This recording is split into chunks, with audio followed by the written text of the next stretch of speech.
Welcome to Tycoons of Small Biz, a podcast where small business owners are celebrated as the backbone of the American economy. Each week, we introduce you to tycoons who share their stories and advice so that small business owners may learn from their experiences. Tycoons is powered by Backbone Planning Partners, FinTrepid Solutions, and Pivotal Advisors.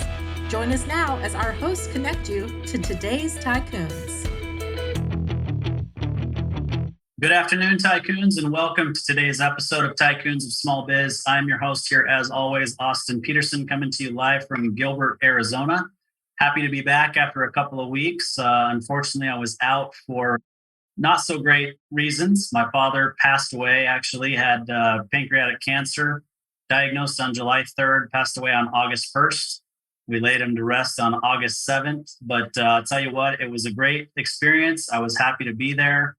We laid him to rest the way that he would want to be laid to rest. He went out in a hearse that was glass encased and behind a hot rod, and the rest of us were about 40 of us were riding motorcycles to the cemetery. So more fitting for my dad than going out in a fancy hearse, just not the guy that he was. So happy to be back, happy to have been there for my mom and able to celebrate her. And so if this is the first time you're listening to our podcast and you're wondering what it is that we do here at Tycoons of Small Biz, we are a podcast that's put together by small business owners for small business owners.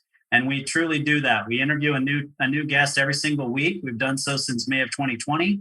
And we allow them to talk about their business and share their story and give them a platform, because the small business owner in this country is truly the backbone of the American economy. And we want to be able to highlight that and do everything that we can to prop them up. So with that being said, we definitely have a tycoon of small biz on the podcast or on the program with us today.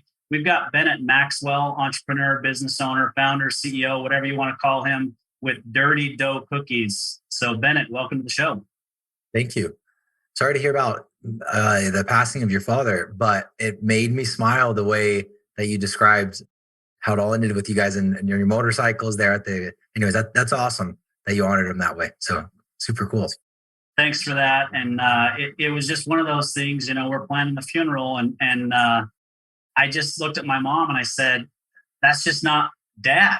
Dad doesn't want to go out, in a fancy hearse. My dad was a stucco contractor. He was an entrepreneur. He was a business owner, grew up on a farm, loved motorcycles. His dream, actually. So he passed away way too early. My dad just barely turned 70 in March.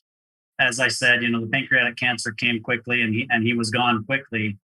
But his dream in retirement was to travel the country on a gold wing, a fully dressed gold wing with my mom.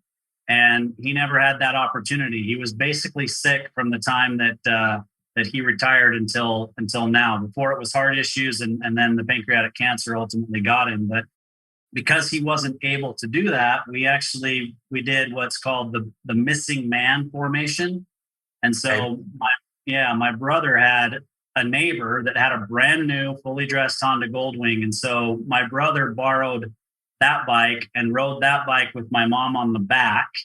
Uh-huh. And so if you haven't done or seen a missing man formation, it's two bikes, one bike. So the missing man is there, and then two bikes, right? So the missing man's in the middle. And so my mom rode next to the missing man, of course, and my brother was riding, and then myself and my other brother were at the front. So it was very fitting. It was very cool. Definitely one of the coolest things that I've ever done. Yeah, that's really cool. Yeah. And it was right there in your neck of the woods, actually. I grew up in Provo, Utah. My dad was laid to rest in Provo, Utah Cemetery. Okay, yeah, I'm just up the street in Pleasant Grove, but I grew up in Orem, so even closer. Yeah. Awesome. I guess I have to ask, Orem High School or Mountain View High School? I went to Mountain View. Mountain View? Okay. Yep. Yeah, so I would have gone to Mountain View. We moved. I went to Orem Junior High, but then we moved and I went to Provo High School. Okay, awesome. Well, Bennett, thanks, again for being here and welcome to the program. Before we jump into the business side of things, we always have our guests tell a little bit about themselves personally. So obviously we now know that you're from Orem, Utah, but tell us the rest of the story. Where are you? Where did you get into business? What does your family life look like? What did your parents do? Whatever you'd like us to know about you personally. Yeah, so I married, have 3 kids, 5-year-old, 3-year-old daughter, 5 and 3-year-old daughter, and then a 1-year-old son. So they're a handful, amazing kids. I grew up in Orem. I was number 7 of 9 children. So my dad and my mom got a divorce when I was, I don't know, like 6 or 7 or something like that. But he was still around and he was very entrepreneurialistic and still was able to learn a lot from him. But also being the 7th out of 9 children raised in a single family, you got a lot of freedom. You know, you raise your first few kids like they're gonna die if you don't watch them every second, and then you slowly get more and more lax. And yeah, by the time 7, 8, 9 hit, we kind of just did whatever we wanted. No, I'm just joking, but it was great. And early on, we loved to do entrepreneur things. Like we lived right on a pretty busy street. I mean, like 2 houses down from busy street. So we'd always go down there and we'd throw, we'd sell lemonade. And then we got this shaved ice, like slushy maker thing. And man, that was so cool because then we could go sell that. We were selling candy bars at elementary, junior high, started knocking doors to sell lawn aeration door to door. And then somebody else would come by and, actually push the little thing. Then I did a lot of sports, football, wrestling, and rugby. I did all 3 of those in high school. So it was one after the other. To pay for that, I mean, it gets expensive. It's a few $100. If you don't have money, then you go hit the doors and you sell cookie dough or you're the starving student cards. And I was always sold the most of those because I needed to fund everything based on those sales. So that was kind of the upbringing here in Utah. And it's really big in Utah as well, the summer sales. So they get these college kids and they say, hey, you can go knock doors for 4 to 5 months and make enough money to, pay for your college. So you can graduate debt free and you can actually focus on college so you don't have to work during the school year. So I was like, sounds good to me. So I started knocking doors in pest control. Then I moved into alarms. That went really well. Dropped out of college. I'm like, I love what I'm doing. I'm working 4 or 5 months of the year, making great money. And the transition to solar, did that for a few months, loved it. Wanted to start my own solar company, teamed up with my older brother, and we started a solar company, moved to San Diego. And then I jumped into cookies after that. So I guess during that, right next to where you guys are at in Tempe, Arizona. So, and now now my full-time focus is cookies. Awesome. So that's a big leap, right? So the summer sales thing, I obviously understand. There's a lot of that goes on. I've got a 22-year-old son that's a college student.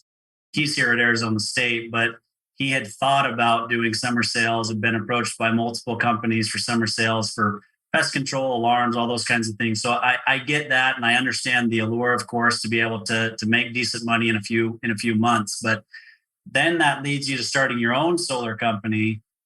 Mm-hmm. But what I can't, where I can't make the leap is from solar to cookies. So help us understand that. I thought that was just the natural next step. So I was like, solar now. So I was loving what I was doing with sales. And I'm like, you know what? I was only working 4 to 5 months of the year.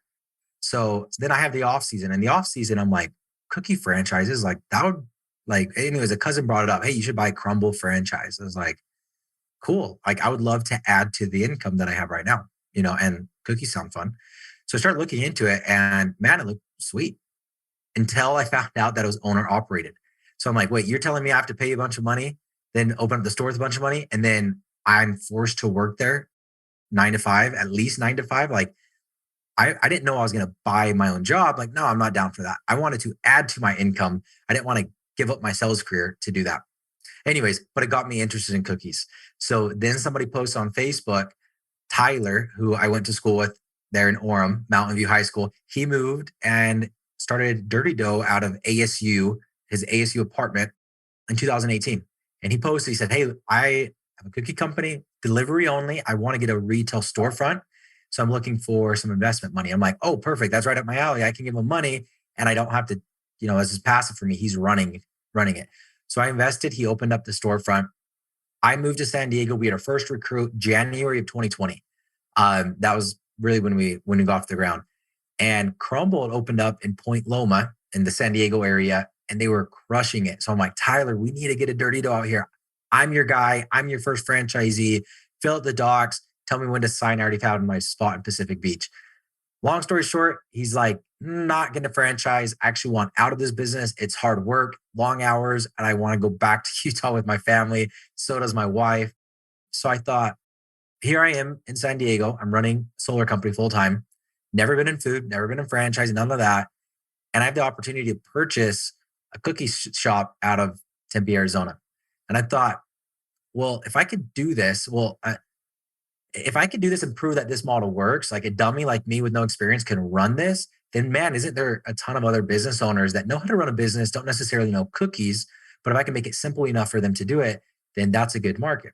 On top of that, I just listened to a podcast that was talking about to be truly wealthy and financially free, it's real estate and businesses. People are buying real estate and they're buying businesses.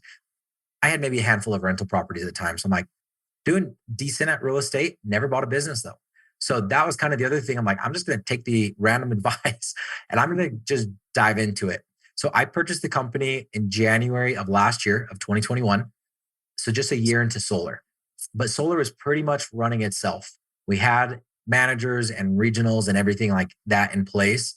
So I was able to buy the company. And then it was just like, okay, let's make this as simple as possible. So that was kind of the transition from solar to Dirty Dough. After running both companies for 5 months, I was like, I need to pick one. And I saw bigger potential with Dirty Dough, and that was funner. So we sold the solar company. And I dove in full time in Dirty Dough last June. So 14 months ago now. And that's what I've been doing. And we just, started franchising 8 months ago, and it's been going pretty well. So I have to ask, because you were in the solar company with your brother, correct? Yeah. So how did he feel about the transition? And is he involved in Dirty Dough as well, or is it just you? It's just me. He stayed in solar. He started another company focusing on following up, and he's doing great with that. He was always making fun. He was like, cookies, why are you going into cookies? I'm like, I'm telling you, look at what Crumble's doing. They're crushing it and nobody's competing with them. And they have incredible sales, incredible branding, incredible cookies, but their model, in my opinion, is terrible. And I think I could fix all of that. So that was like, I'm gonna go tackle this. I'm gonna go tackle the cookies. Yeah. So you keep bringing up Crumble and what they're doing. And obviously I think that they've got a brand that is a little bit more well-known than yours at this point. So right now you could see a hashtag online, Utah Cookie Wars, right? So There's a lot going on there. I don't know what you can or can't speak to, but maybe kind of enlighten us on what's going on there if you can. Yeah. So them having a brand and us being a little less known, that's an understatement. They filed a lawsuit against us in May this year, 2022.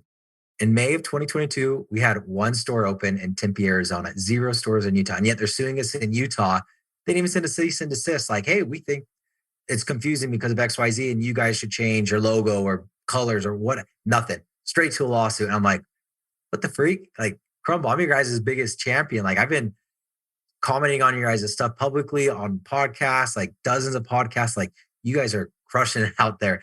But I don't think it was personal or anything. They sued a ton of companies. It's just, hey, we've done $1 billion in sales. We have lots of money and let's go squash competition while they can't afford lawyers. That's what I think it was.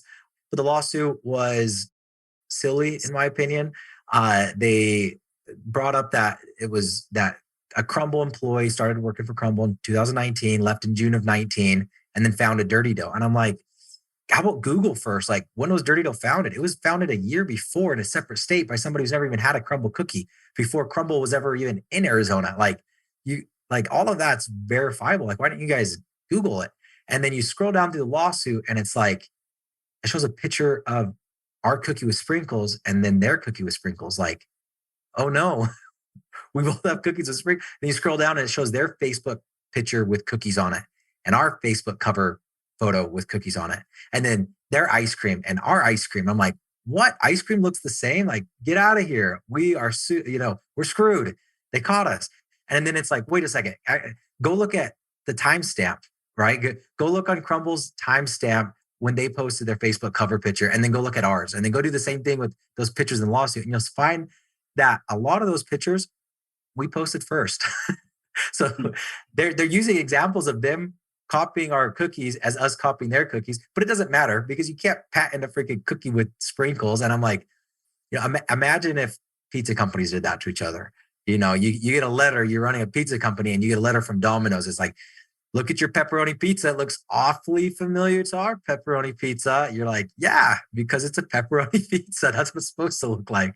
So we thought it was very comical. I mean, it's not because it's a lawsuit, but at the same time, it's like, come on, guys, what are you guys trying to do here? And then they call out the packaging as well because they use a rectangular box. No, there's nothing special to it, but they're the only ones that can use a rectangular box. And again, what about fast food? Every company uses a brown bag, but that's what happened. And then we didn't think much of it. Like, yeah, we have to fight it and it's going to be annoying. And then the news started picking it up and they're like, hey, Crumble's suing all these companies and it appears to have no merit.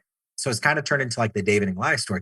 We just opened up our our second franchise, our third store. We have 2 more opening up this week, another one opening next week. We're starting to roll. We've sold 100, just under 130. And a lot of those happened since the lawsuit because the lawsuit just gave us massive publicity. Like I'm talking hundreds of franchise sales. Leads have already came in and they're already converting to actual stores signed. We signed dozens of new stores that found us out through the lawsuit. So Crumble trying to slow us down did the exact opposite and they sped us up rapidly. So this will result in a few hundred franchise sales from us, I think. So, I mean, it kind of already is.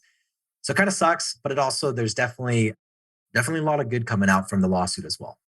Yeah, it's interesting how that backfires sometimes, and the way that they put this together. I mean, it's unfortunate because the reality is, I mean, you kind of already hit on it, right? I mean, you think about, you go back maybe 5 to 7 years, and there were cupcake stores popping up everywhere, right? Yeah. And now we've got cookie stores popping up everywhere, and you're absolutely right. I just don't know that they have the corner on cookies or gourmet cookie stores. Yeah. I mean, they're 5 years old. They're less than 5 years. How are you going to say you invented a giant cookie? I mean, and you being familiar with Utah, there's another cookie company called Chip that started a year before Crumble, and Crumble was 100% aware of Chip. And they're like, oh, that's a good model. We're going to do the same thing up here in Logan, Utah. They just stole Chip's idea, and then they're suing people for saying, hey, you can't also steal Chip's idea because we stole it first, and now it's ours. It's like, what? Large gourmet cookies served in a box? Oh, and you have a rotating menu? Novel? Wait, no, it's not. Like that's been around for 100 years. Bakeries rotating their flavors. In my opinion, pretty frivolous, pretty hypocritical, but it is what it is, and we have to deal with it. So that's that's where we're at right now. Yeah. Well, obviously it's annoying, but it sounds like it's turned into a positive for you. It's a matter of fact, my business partner and co-host who wasn't able to make it here today for the show, Landon Mance, posted on LinkedIn. He said something about how, wouldn't it be interesting if they did this just as a marketing ploy, right? Meaning that you and Crumble, were in cahoots to do this, to drive the news and your brand itself. And I think you responded and said, you got us, right? Which it was obviously a joke, but the reality is it's done exactly that. It has pushed your brand nationwide. And like you said, it's driving more franchise sales. So hopefully that's the silver lining. Hopefully you can get through this without much in terms of legal fees and everybody can move on and do what they do. Yeah, no, for sure. I'll go buy a Crumble cookie today. They have an amazing product. I mean, it is what it is. I love cookies. And it's kind of just like, man, why don't you guys just text me? You have my freaking phone number. Like if you have an issue, like let's resolve the issue. Don't just sue us. Like it kind of seems silly, but yeah, that's where we're at. So yeah, no, I hear you. Well, let's take a quick break and hear a call to action for our listeners. And then I want to come back and talk a little bit more about the mission and kind of what you see, moving forward with Dirty Dough. Hey there, Tycoons. Austin Peterson here, co-host of Tycoons of Small Biz. If you think you have what it takes to be considered a tycoon and you're wondering how you could become a featured guest, please follow and then message us at Tycoons of Small Biz on LinkedIn. We'd love to have a conversation with you to see if it is a mutually good fit, and if so, we'll get you scheduled for an interview. If you're unsure about being a guest on our podcast, but are contemplating selling your business over the next few years and you'd like to know what your business is worth, Please also follow us and then message us on LinkedIn for your no obligation, informal valuation of your business. We look forward to hearing from you, and thanks for listening to the Tycoons of Small Biz podcast. And now, back to today's program. All right, Tycoons, welcome back. We're here with Bennett Maxwell with Dirty Dough Cookies. Bennett, we were talking about, obviously, Crumble and the competition, lawsuit, et cetera, but let's kind of shift gears a little bit and talk about what it is that you guys are doing at Dirty Dough. I mean, you made the decision to shift from solar to cookies for very strong reasons in your mind. So tell us what that is. Tell us what your vision is for Dirty Dough going forward. Solar is amazing. Like I absolutely loved it. It's a great product. It was a no-brainer as far as a sell. It's like, I'm going to cut your bill in half. You don't have to pay me a dime. I'm going to fix your payments, and it's good for the environment. Like, you're not going to tell me no, because that's foolish. So like, I love that. But what I didn't see is building a national brand with my solar company. And I did see that in franchising. I'm like, man, if I could franchise, like, look what these other companies have been able to do. And there's so many great companies out there. And so that was kind of the big vision of it. And kind of in the background, like, the purpose of Dirty Dough has nothing to do with cookies. About that same time in 2019, listening to a podcast, Jonathan Haidt, a psychologist, and boom, a freaking graph pops up on the screen showing this hospital admission rates due to self-harm in girls from the year 2010, when social media was just getting started, to 2015, when all of those girls now have a cell phone. 189% increase. Like, what? 189%, almost 3 times as likely to go to the hospital. I have a 2-year-old daughter and a newborn daughter. What the hell do you do? Right? I had no idea. Still don't have most of it figured out. But man, that scared me. And then somebody in the family, 12 years old, had a suicide attempt in 6th grade in elementary school. And I'm like, man, this is a different world. I didn't know what suicide meant. Then my daughter gets a hold of my phone, starts watching YouTube. Really good, clean content, like a dad playing with his daughter. Within 2 weeks, she's comparing herself to this daughter, right? Hey, daddy, this girl gets to go to over there. They went to the pool. They went to the vacation. She got to buy this toy. And it's like, wait, you at 4 years old, you're comparing yourself to somebody on YouTube. I'm like, well, do you see this other girl crying? Do you see her fight with her brother? No, but does she? Yes. So like, it's very filtered, right? And that's the whole point of this, like the social media and what's being attributed to this mental health crisis. I have a normal and perfect life, and I'm going to compare myself to Austin's perfect Instagram life, and I'm going to feel bad about myself because I'm not on vacation at that moment. And you never post when you fight with anybody, right? Or when you have down moments. So I just expect my life to be like your fictional life. Anyways, just has a lot of issues, causing a lot of issues. So once I had Dirty Dough, one of the employees told a customer, Dirty Dough means the dough is dirty because we focus on more mix-ins and more fillings inside the cookie. So Crumble is the Instagram cookie, right? Like, it has to look perfect. And it's like, well, not that Crumble has anything to do with the mental health crisis, but like, that is what I just described, right? People only posting the highlights of life. And it's like, well, let's go the opposite. Let's do a dirty cookie, an imperfect cookie, and have the messaging of life is dirty and imperfect, but it's meant to be enjoyed, right? Like, that's a positive message that I believe in. I think that can help my daughters. I think that can help myself. So like, our tagline is what's on the inside that matters. And then you look at our cookies, it's very unique. And that's what makes the lawsuit even funnier, because Crumble does like a normal cookie with like 1/2 inch of frosting. That's what most of their cookies have.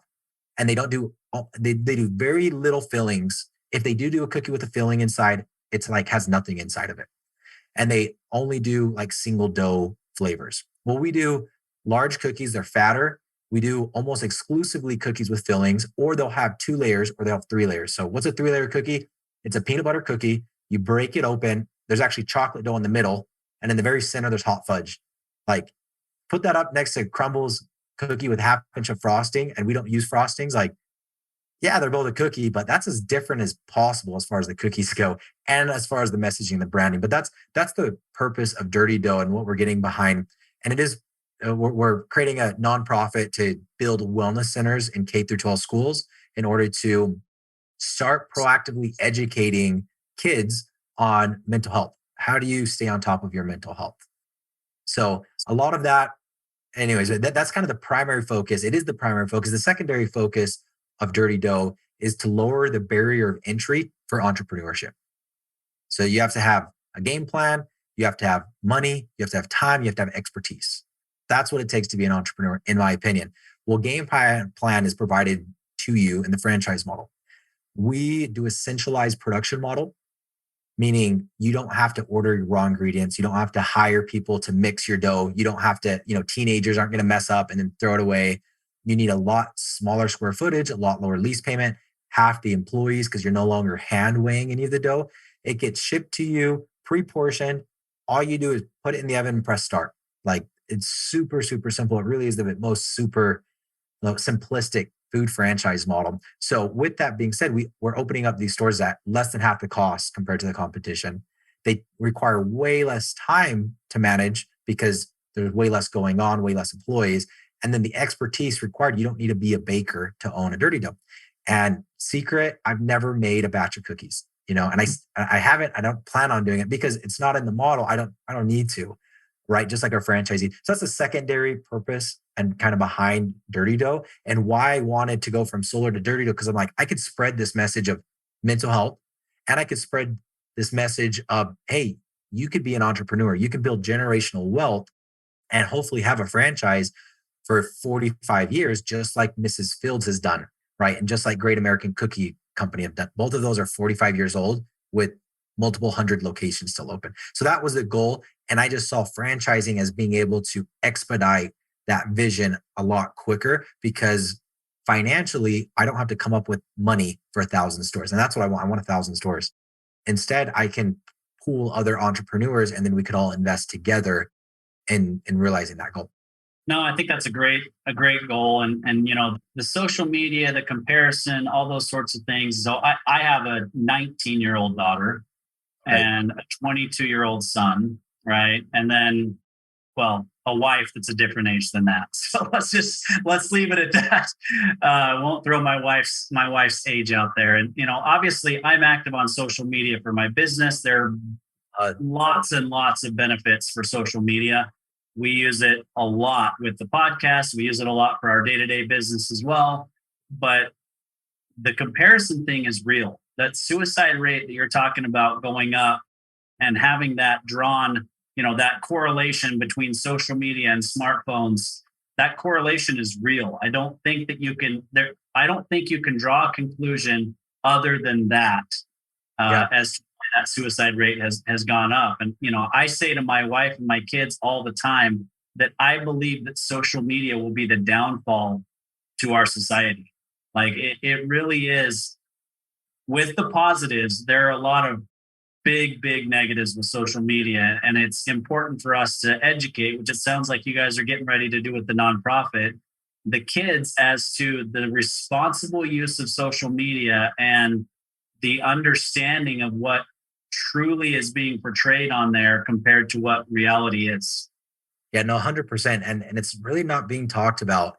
So going through this process, I got a business coach, and he's like, I'm asking I don't even remember what the question was, but he's like, well, what aligns with your mission statement? I was like, what the hell is a mission statement? I don't know. I'm just freaking. And he's like, what do you mean? Like, why are you in business for? And I'm like rattling all these things. Like, you need to make that into a mission statement. You need to figure that out and get clarity. So the mission statement for Dirty Dough, which is adapted from my personal mission statement, to find joy and fulfillment despite life's dirtiness in myself and others, or in ourselves and others, right? So let's be happy now. Let's be fulfilled by contributing to a greater cause despite life's dirtiness, meaning let's not wait for perfection to be fulfilled and happy. Focus on ourselves first, and then let's help as many people as possible after that. So with that being said, that's what I believe in.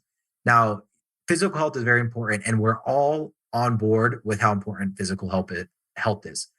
But if you want to be happy, if you only had, to choose one, what's going to make you more fulfilled and happier? Is it going to be proactively working on your mental health or lifting some weights and your physical health? You don't have to choose one, right?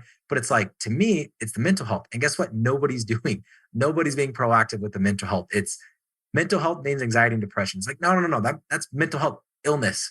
Mental health is mentality and mindset and living in the moment and being present with who you are, right? And knowing what you want. And that's what I'm really trying to change, is that stigma against what mental health is. And let's not talk about it, because I don't want to be labeled as somebody who has depression or whatever, right? So that's the overall goal. And cookies just happen to be fun. The product happened to correlate really well with the message, and it's a very profitable model to allow us to fund everything that we're trying to do, right, with the nonprofit. Yeah, no, I think that's great. And if you were to ask my wife will tell you that the two are tied together: physical health and mental health, right? And 100%. Yeah. yeah, for her, she knows that her mental health is not nearly as good if she misses the physical exercise, right? Yeah. And I mean, we recently talked about that, where everything going on with my dad, and helping with different things around the house and planning the funeral, and all the stuff that goes with that. She said, I feel bad because I want to go to the gym in the morning before we get things going. And I said, look, you shouldn't feel bad about that at all. The reality is, if you can't take care of yourself first, you can't take care of other people, right? Exactly. And you've got to take care of yourself from a mental health standpoint, and I would say from a physical health standpoint as well. But if you did ask me to choose, I would say that mental health is more important than physical health, but they are definitely tied. They're tied. Yep. Yeah. All right. So let's talk about your team at this point, how you've hired the right team, and maybe just, share some advice for future franchisees or anybody else that's listening as to how to hire the right team and how beneficial that is to your organization. Yeah, I think so. I took a startup course. This helped a lot. Same with the book called E-Myth Revisited. I'll start with that. It's a silly activity. Read the book, do the activity. I did it with my brother because he forced me to do it when we started the solar company. So we built this whole org chart when we had a company of 2 people, right? Like, why do I need to be the COO and the CFO and the sales manager and the salesperson and the regional sales? Like, this is silly. But he's like, we're doing it. So we did it. And then we slowly replaced ourselves. And within a year, we were pretty much out of the business. That's when I came in and bought Dirty Dough, because I wasn't needed in the solar company, because I was able to let go of those things and hire the right people. Then a few months after that, sold the solar business, and jumped into Dirty Dough full time. Took a startup course, and I learned a lot more stuff about starting a business and getting the advisory board and hiring the right people. But I think that's where most of us, that startup course taught me the difference between a small business and a scalable business. A small business is kind of going back to the crumble model, right? Like, I own my own franchise, but if I don't show up, I'm not making money, right? Like, that's not a business in this book's opinion. And I agree with it. That's a job. And it's not a great job, because you work the longest hours and you get paid last. So how do we go from owning your own job to actually having a business? Well, you need to delegate, and you need to build the organization correctly, and you need to have standard operating procedures for every single position. Then you need to start plugging people in. So with Dirty Dough, I kind of took a shortcut. I didn't put my hat in all the roles. I had to kind of just immediately hire people that were more experienced than me. So I hired, after getting a really good advisory board led by John Richards. He had InfoSpace, took that public. It was valued at 30 billion plus at its peak. Hit several other home run deals on investments and advisory. Eric Van Horn is in the franchise space. He has the largest franchise mastermind group, largest franchise podcast. Just got him on the board. Steve Hart owns the largest franchise property management franchise. Then I hired Jill Summer Hayes, who started Maui Wowie Smoothies and Coffee back in '83. Ran it for 35 years. It peaked at like 680 locations. Sold that, took another brand from 0 to 90 in a few years. And I'm like, she's way better at this than me. Like, anyone can tell you that. You come run the business, you be the CEO. I'm going to finish putting together the team, right? And then we went and hired a killer production guy, because now, in our attempt to make it as simple as possible with the franchisee, we also are now a food manufacturing business. So I hired somebody that started that branch for another company, took it from 0 to 70 million in 2 years. So I'm like, Josh, you're coming and running this. Please come run this with us. And then, well, now we're a logistics company too, right? Because now we have to ship the dough out. Ivan, he did 50 million last year with his trucking business. He sold that. Ivan, come do that for us, please. If you did 50 million last year, we only have 3 stores up right now. This is a piece of cake for you. But that's what we started doing, is again, I'm like, I'm trying to replace myself as quickly as possible. I don't have any day-to-day tasks. Like I do this podcast because I think that that's what the company needs right now, not because I'm the podcast guy per se. I don't do the sales. I don't do the marketing meetings. I don't do the finance. I don't do the books. Like there's somebody in charge of everything. And I'm just kind of overseeing with Jill all of those different aspects, but it's really to free up my time so I can work on the business rather than in the business. And that I'm definitely very passionate about doing that because that's when you get your time freedom. I just got back from Mexico on Friday and I was there for 4 weeks because my wife wanted to visit her family and I didn't want to not be with my family. So, but I was able to do that because we set up everything correctly. And we're really going for that. Try to transition from small business to a scalable business.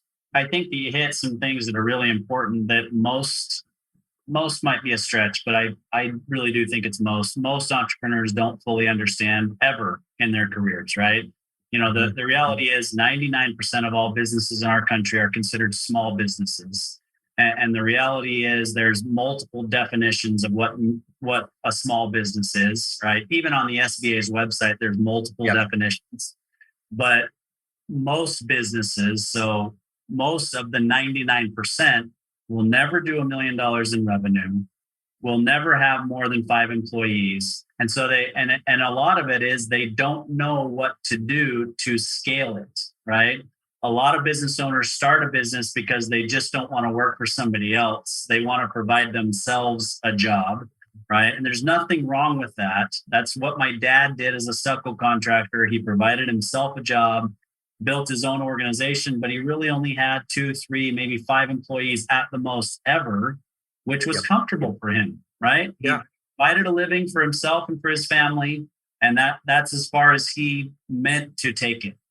But if you truly want to scale the way that you're scaling and you know other businesses that are listening want to scale, you have to be able to hire the right people and take those hats off, right? You said you went through the E-Myth Revisited org chart and all those roles you're fulfilling, and you have to slowly tick each one of those off so that you're not fulfilling them. And we call that in our business, we call that transitioning from an owner mindset to an investor mindset, right?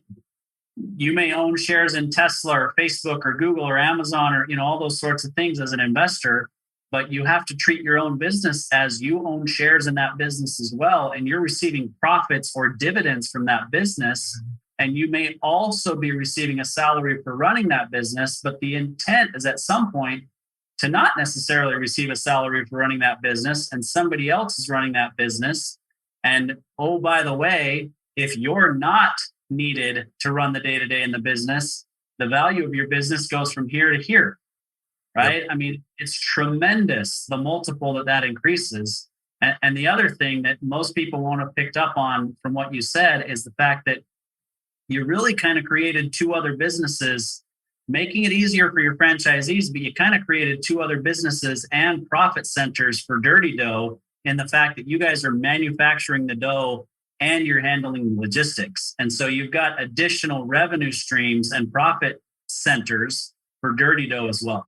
You have to invest a lot of money to do it this way, right? It's a lot easier to just say, hey, Mr. Franchisee, order all of your ingredients from Cisco, buy your own mixers, hire your own employees, and follow these recipes. Make sure make sure you scoop the flour or you level it, you don't pat it, like all these different things, and quality control's on you, right? Like that's the easier route. We took the other route and said, how do we make this as easy as possible and as sustainable as possible? We got ourselves into all this other mess. No, but it's going really well because I have top tier people running them and they are profit centers while still delivering to the franchisee at as much lower cost. Because when you centralize all your ordering, man, you get huge discounts, right? When you don't have to go through a third-party distributor, 10+% discount.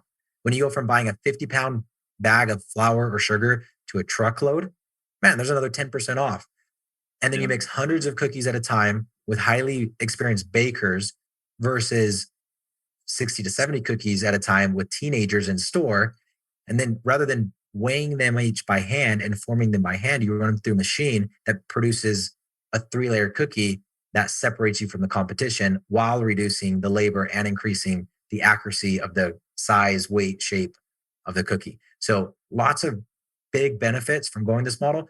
But I mean, it's $1 million plus before you even open up your freaking first franchise because it's expensive, but it's paying off. I mean, we'll have 100 and I think we sold like 120 something yesterday was the number we're at, just under 130. So it's definitely paying off because people are like, oh, that's a pretty killer team. It's a pretty killer process. But yeah, it took a little bit to get there, both time and money. Yeah, for sure. Well, I think you're building something special, and I think you're doing things, the right way. You're obviously, I'm going to guess that you're not as old as me. Don't let the gray fool you. I'm not as old as I might look, but I'm pretty sure I'm older than you. And I think that you're on your way to building something special here, and hats off to you for doing that. Thank you. Appreciate it. Yeah. So anything else before we let you wrap up? I know you actually have another podcast interview to get to today, but before we wrap up, anything else that you'd like to get out there as a message? Obviously share how to find you on social media and online, but anything specific that you'd like to pass on additionally about the business or otherwise? Yeah. So speaking of my age, I'm 29. I'm right under 30. And I read Rich Dad, Poor Dad, and it taught me work to learn, not to earn in your 20s. So I'm like, I'm still doing that.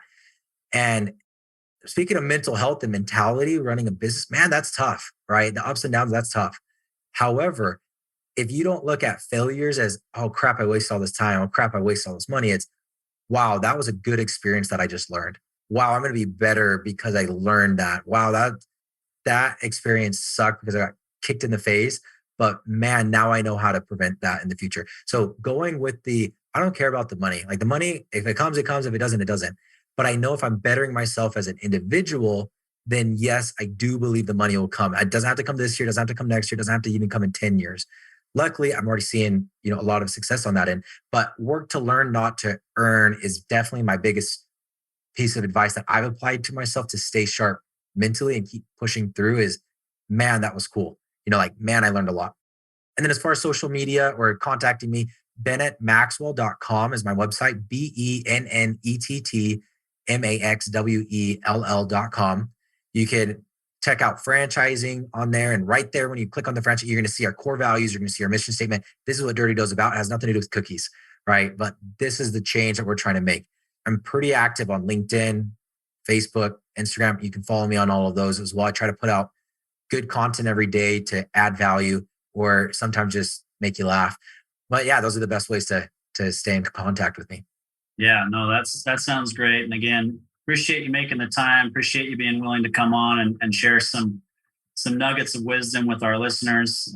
We look forward to following your journey over the years to come and hopefully staying in touch as time goes on. Appreciate it. Thanks for having me on. You bet. Thanks, Bennett. You've been listening to Tycoons of Small Biz, a podcast for small business owners by small business owners.